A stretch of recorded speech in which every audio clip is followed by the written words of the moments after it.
Hey guys, this is Ron from the Rideshare Culture. How's it going? Today is January 27th. So yeah, I'm at the Fort Lauderdale Airport, waiting lot, waiting for a ride, and I wanted to give you guys an update to my Turo experience. So it's gonna be a Turo experience video. If you guys didn't know already, I got into Turo in December of 2020, which is basically a month ago. I got two cars. I got an Impala, a Chevy Impala, the new body, the newest style, sorry. And I have an SUV, a Pathfinder. My Impala was my first rideshare car because I used to work at Macy's and I bought that car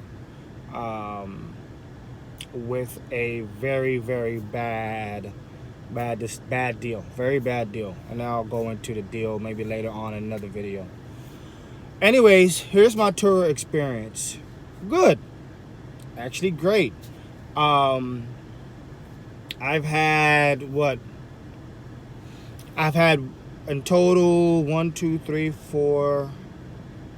Caquise to the family, the other family, long trip.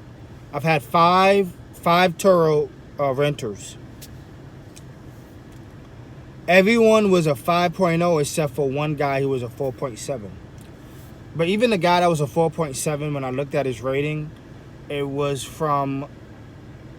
he rented a car from a host that dealt with a sliding door. Apparently the sliding door broke. But when I looked at the cars of the host, he didn't have a van, and the only sliding door car is a van, and he didn't have one. But so I was like, this is weird. Anyway, but I could see why the guy was like a 4.7 because the communication wasn't 100%. I rated like at an 80 because it's when he got here is when he said, "Oh, did you get my messages?" And I'm like, nah. If I don't respond to your messages about you coming in late, that's a problem. But he was a cool one. He filled up the gas, not 100%. He only did like 95% because I could see my ticker was like a little bit off. But I wasn't going to charge him an extra whatever for it. I'm not in that mode yet to be very detailed. I'm just trying to get the hang of things. So that was him.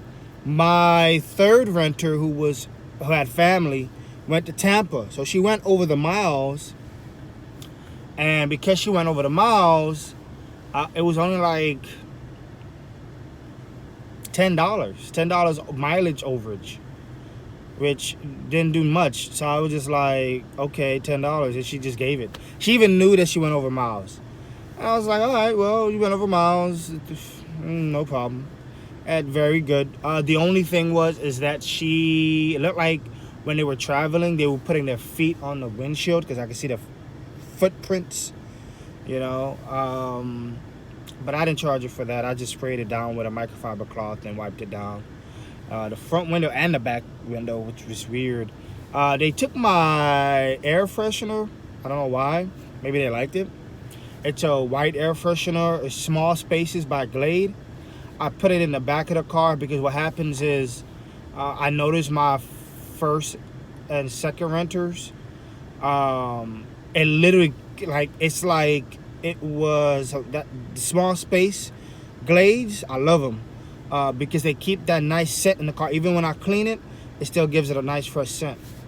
But yeah, man, the Turo has been good so far.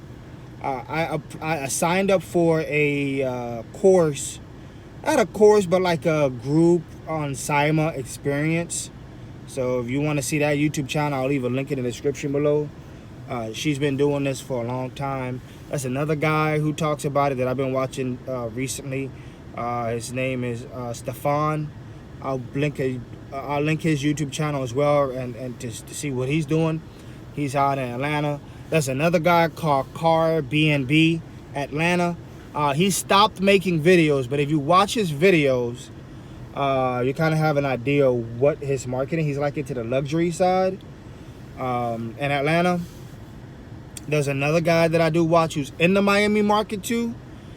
And I'll link his YouTube channel as well, because he does Turo in Miami. It's a very small channel. It's like less than 1,000 subscribers, but the fact is that he actually is doing it. So so my Turo experience been well. If you got a second car and you're not driving it, man, do your research on Turo, and I would recommend you doing it. I'm on what's called maybe I should, you know what I should do, guys? I should do a tutorial on Turo on the way I look at it. Right now I'm on a 60% plan. What that means is that I get 60, they get 40.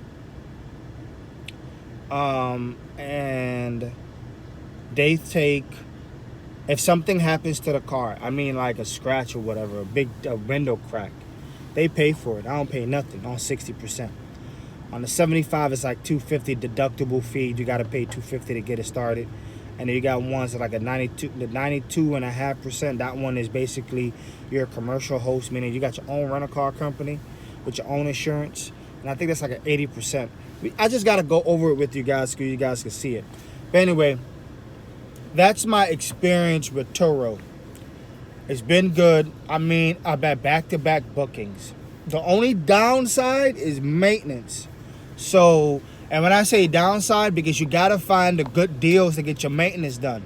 Like for me, I don't put top-of-the-line tires on the car.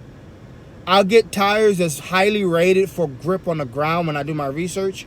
But I'm not going to spend $100 a tire, because I don't have 20-inch rims. I got 18.5-inch rims. And I just need to put, tires that have grit, and it's all weather to me. I need all weather tires because it rained. I don't want my cars to be slipping. And also, changing out the windshield wipers. Right now, my car is out of service. It is, because my brake light is out on my Impala. So now I'm searching to find the piece that's supposed to help me with finding, so I can, the wires to the socket of the brake light that I have to change. So that's the only thing. And because I had to do that, I actually had to cancel on a Turo guest. Very bad, especially when you're trying to make this money. I lost $150 on that one. And my car was priced higher. It was priced 35% higher than the recommended amount. Because here's the other catcher, guys. I am the only one in my market with a Chevy Impala, my design, my car, like the newest. They no longer make these cars anymore. It's called the 10th generation Impala. I'm the only one in my Miami market. I do not see nobody else with this car. One person in Tampa, one person in Orlando, and the other one is in Tallahassee. Other than that, I don't see nobody else in my market with my Impala. And I think that's what makes it stands out. So they're like, oh, this is an Impala, this is nice. I'm thinking that's why I'm getting all these bookings too. Also, I'm in South Florida. And we're not locked down in some other places that are locked down. So I'm down here. And, as you guys maybe don't know, a lot of people are, trying to get down here, checking this place out. So I'm getting a lot of people flying in to South Florida, checking our beautiful, city, or, stuff like that. But anyway, thank you guys for watching. I hope this kind of gives you like an insight what's going on with me with Turo. Right now, guys, look, I'm so happy for us, man. We got 285 subscribers. We got 15 more to go to get to the 300. I'm very, very excited, because what that lets me know is my content is at least maybe working for someone. I got a lot of things on my mind that I really want to do for you guys, man. I need the technology, and I'm not there like the bigger guys, the ones that got the nice computer screens and all that, which I want. I want the ones where I can show you everything. So I'm going to get there. But anyway, long story short, thank you guys. You guys have a good one. If you like the channel, please leave a like. If you want to subscribe, go ahead and subscribe to the channel, and click the notification bell for new and upcoming videos on the Rideshare Culture channel. Thank you very much, and you guys have a great one. Peace.